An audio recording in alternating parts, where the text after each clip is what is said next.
मित्रों नमस्कार। मैं अजय झा एक बार आज फिर अपने चैनल एस्ट्रोव्यू पॉइंट के माध्यम से आप लोगों के सामने प्रस्तुत हूं। रामचरितमानस का विवाद अखबारों में और न्यूज चैनल पे भी खत्म नहीं हुआ है। कुछ कमेंट्स मेरे चैनल पे भी आए कि आपने पूरे दोहे का जिक्र नहीं किया, किस तरीके से उसमें लिखा है, उसमें जाति विशेष को नीचा दिखाया गया है। मानव मन जहां भी जाता है केवल अपने स्वार्थ की बात सोचता है। या तो भ्रमित कर दिया जाता है तो उसी को मान लेता है, या फिर अपने काम की चीजों को खोजता है। ठीक उसी प्रकार से जैसे हम किसी दुकान पे जाते हैं, कपड़े की दुकान पे गए तो अपने पसंद का कपड़ा खोजते हैं। किसी रेस्टोरेंट में जाते हैं तो अपने पसंद की डिश को खोजते हैं। किताब की दुकान पे जाते हैं तो अपने पसंद की किताब को खोजते हैं। ऐसे ही हम वही सुनना चाहते हैं, वैसे ही एसोसिएशन यानी कि साहचर्य को पसंद करते हैं जो हमारे नेचर से मिलता है, जो हमारे स्वभाव से टैली करता है। तो एक सज्जन ने उस पर टिप्पणी किया है तो मैं स्वागत करता हूं। हमें सबसे पहले समझने की आवश्यकता ये है कि जिस समय रामचरितमानस की रचना हुई उस समय जन्म प्रधान नहीं था, कर्म प्रधान। कर्म प्रधान होने का मतलब यह है कि कौन के किसके पिता किस जाति में पैदा हुए हैं, किस कर्म के हिसाब से जो उनकी जाति है उसके हिसाब से हुए हैं ये। और बालक अगर उनका कर्म अगर च्युत हो जाता है, वो अपने कर्म से हट जाते हैं तो उनकी जाति अलग हो जाया करती थी। जाति तो था ही नहीं, वर्ण व्यवस्था थी उस समय। जो समाज में पढ़ाने लिखाने का काम करता था, लोगों को राह दिखाने का काम करता था, वो ब्राह्मण कहा जाता। ब्राह्मण वर्ण, पौरोहित्य का कर्म करने वाला, मंदिरों में काम करने वाला। ध्यान देने की बात यह है कि उस समय ऐसा नहीं था कि वो परंपरा बनी हुई थी कि ब्राह्मण का लड़का ब्राह्मण ही होगा, ऐसा बिल्कुल नहीं था। क्षत्रिय के जिम्मे समाज की रक्षा का भार था। राज्य की रक्षा, राष्ट्र की रक्षा, प्रशासन व्यवस्था कैसे चले, इसलिए अधिकतर जो राजा हुए हैं वो क्षत्रिय हुए। फिर क्षत्रियों का भी बहुत तरह का विभाजन हुआ, उसमें अलग अलग नाम से सब जो है जुड़ते गए उसमें। लेकिन वहां भी प्रधानता केवल और केवल कर्म को ही दी गई थी। वैश्य जो थे वाणिज्य किया करते थे, कृषि कार्य उनके जिम्मे था। और जो सबकी सेवा करने वाले थे उन्हें शूद्र वर्ण कहा गया। रामचरितमानस में जिस चौपाई को लेकर के बातें होती हैं कि हाँ, ब्राह्मण जो है अगर सर्वगुण से हीन हो तो भी उसकी पूजा की जानी चाहिए, और दूसरी किसी जाति का हो अगर उसमें सकल गुण हो तो भी उसको जो है उसकी पूजा नहीं होनी चाहिए, उसको महत्व नहीं दिया जाना चाहिए। हम लोग इस चीज को क्यों भूल जाते हैं कि आज जो टेररिस्ट है, आतंकवादी है, वो हमसे ज्यादा दिमाग रखता है। ओसामा बिन लादेन इंजीनियर था।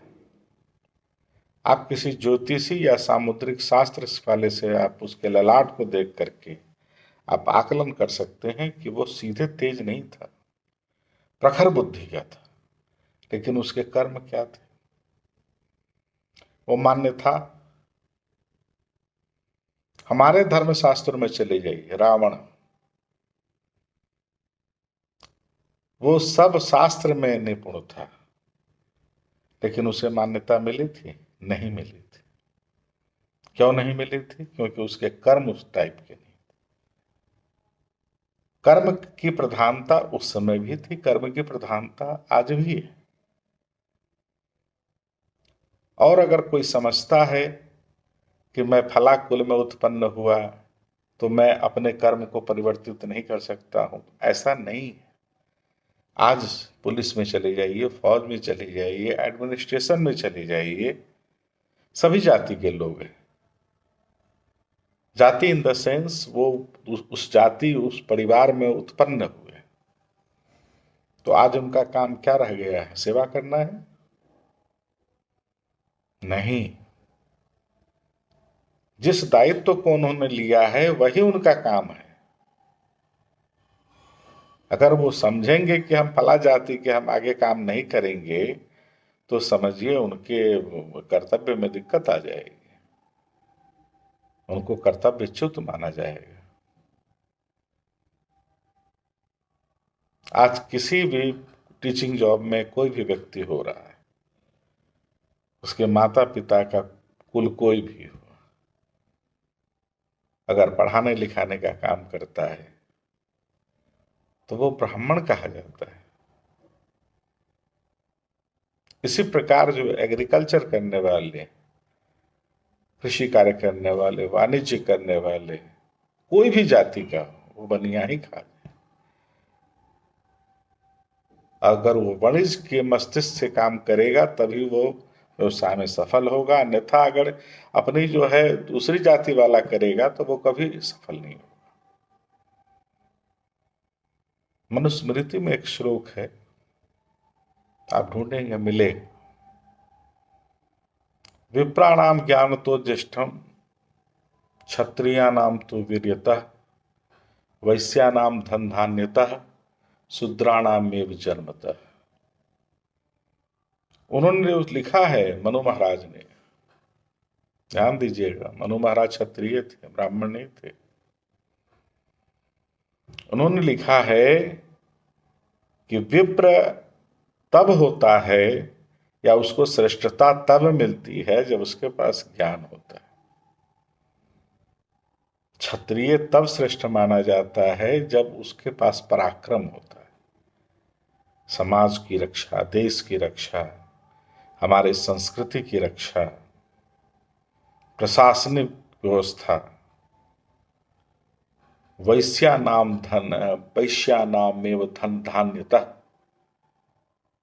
वैश्य उसको तब उत्तम माना जाता है या वैश्य तब माना जाता है जब उसके पास धन धान्य की प्रचुरता होती है। अशूद्राणाम में जन्मतः, ये सब करने के बाद जितने श्रेष्ठ होते हैं, शूद्र केवल जन्म से ही उतना ही श्रेष्ठ होता है। कोई भी दुकानें आप खोल लीजिए, कोई भी नौकरी करिए, आप बताइए बिना सेवा करने वाले लोगों के आपका काम हो सकता है? नहीं हो सकता, असंभव। तो जो अपने को शूद्र मानते हैं वो इस चीज मिथक से उबर जाएं कि उनके बिना समाज का कोई ताना बाना हो ही नहीं सकता है। वो शूद्र नहीं है, वो बेस है, वो आधार है। उनके बिना समाज का अस्तित्व हिल जाएगा, चरमरा जाएगा, और उनको कभी नीचा नहीं दिखाया गया।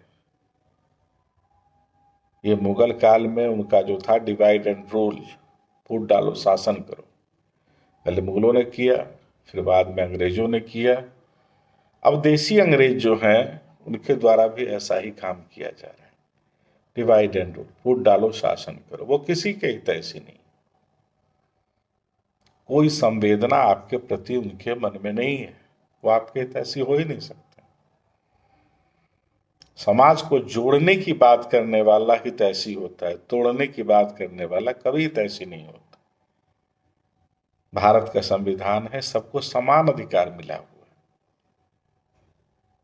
अगर आपने अध्ययन नहीं किया हो तो उसका अध्ययन करिए। बाबा साहब अम्बेडकर ने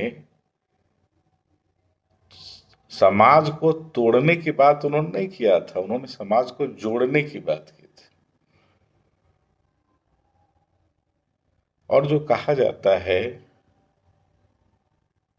कि ढोल गंवार शूद्र पशु नारी सकल तारणा के अधिकारी, ये किस परिप्रेक्ष्य में कहा गया है? ये समुद्र ने भगवान राम को कहा है कि ढोल को ताड़ना पड़ता है। ढोल को आप लोगों ने देखा है, सीधे बजता है, बजाएंगे तो शोर मचेगा। उसके धागे होते हैं, उसको टाइट करना पड़ता है। ताड़ने का मतलब होता है संवारना, उसको संरक्षित करना, उसको सुरक्षित करना और फिर उसका उपयोग करना, ये ताड़ने का सेंस होता है। कहते हैं ना, फला के उसने अपने कुल को ताड़ दिया। ताड़ देने का मतलब उद्धार कर दिया। तो यहां कहा गया है कि ढोल को ताड़ने की जरूरत है, ढोल का उद्धार होना चाहिए। गंवार, गंवार किसको कहेंगे? जो गांव के लोग हैं,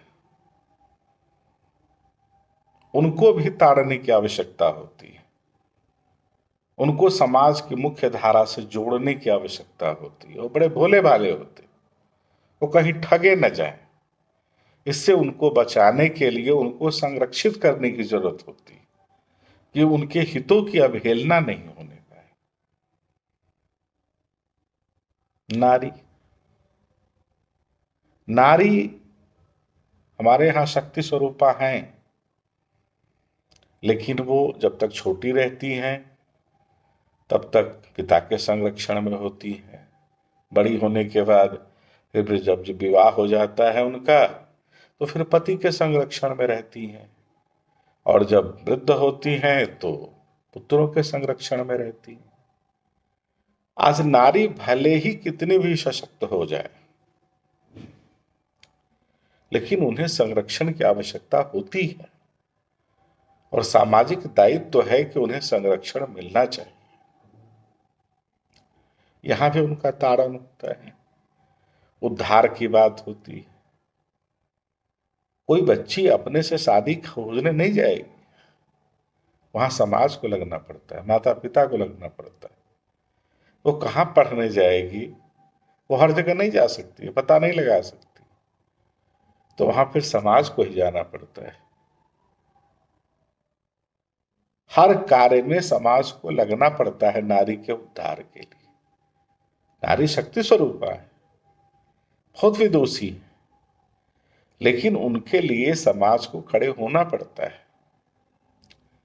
और सबसे अंत में आया शूद्र, जो समाज की सेवा करने वाला। आज जितने सामाजिक कार्यकर्ता हैं वो किसी भी जाति कुल में उत्पन्न हुए हों, वो शूद्र का कार्य करते हैं। एक से एक महात्मा गांधी ने कुष्ठ आश्रम में सेवा की। मैं काशी में रहता हूं, अघोरेश्वर भगवान जो भगवान राम थे, उन्होंने इतनी सेवा की। तो उन्होंने उस समय किसका कार्य किया? उन्होंने सेवा का कार्य किया। तो जो सेवा करता है सब शूद्र है, इसमें कोई भी है, मैं हूं, आप हो, कोई भी। और सेवा करना तो समझिए नर सेवा नारायण सेवा मानी जाती। तो आप अपने को जो शूद्र कहने वाले हैं, आप भले अपने को शूद्र कहिए, हम तो उनको नारायण कहेंगे, हम उनको नारायण कहें, क्योंकि आपकी महत्ता कम नहीं है। और इन चीजों से बचने की आवश्यकता है। बहुत सारे लोग कहते हैं कि हमने जो है हिंदू धर्म को छोड़ दिया और बौद्ध धर्म का हम मतावलंबी हम हो गए। तो पता लगाइए, दशावतार में 9वें नंबर के अवतार हैं, भगवान विष्णु के अवतार हैं बुद्ध। तो आप हमसे अलग कहाँ हुए? तो आपको समझ में आ रहा हो, हमारे हिसाब से तो आप हमसे अलग हुए नहीं, हो भी नहीं सकते। तो शेष मैं अपने अगले वीडियो में आपको संदेश दूंगा। एक ही बात कहना चाहता हूं कि किसी धर्म ग्रंथ के बारे में, किसी भी कवि रचनाकार के बारे में आम धारणा बना लेना बुद्धिमानी नहीं, जब तक कि आप उसको सांगोपांग अध्ययन नहीं करेंगे। उसी बाबा तुलसीदास ने केवट की महिमा बताई। निषाद राज को भगवान राम का मित्र बताया है, सहपाठी बताया है। उसी राम ने सबरी जो एक भील थी, उनके जूठे बेर खाए। गिरिवासियों की, वनवासियों के साथ मिलकर के बानर भालू की सेना तैयार करके आतताई, जो सर्वशास्त्र निपुण था रावण, उस पर उन्होंने चढ़ाई की। तो ये महत्ता की बात होती है। ये कहा जाता है कि अगर कोई शास्त्र प्रवीण भी हो, लेकिन अगर उसका आचरण गलत हो जाता है तो वो पूज्य नहीं होता है। और जो बहुत पढ़ा लिखा नहीं हो भी हो, उसके आचरण अगर अच्छे होंगे तो वो प्रणम्य होता है, पूज्य होता है। इसी का संदेश बाबा तुलसी ने अपने रामचरितमानस में कई बार दिया है। जो भी लोग विरोध करने वाले हैं, मेरा निवेदन है कि आप एक बार निष्पक्ष रूप से इस ग्रंथ का अध्ययन करिए। राम का चरित्र आपके मस्तिष्क में निश्चित रूप से प्रवेश करेगा और आपका जीवन इहलौकिक पारलौकिक दोनों सुखी होगा। धन्यवाद। जय भारत माता, जय काशी विश्वनाथ।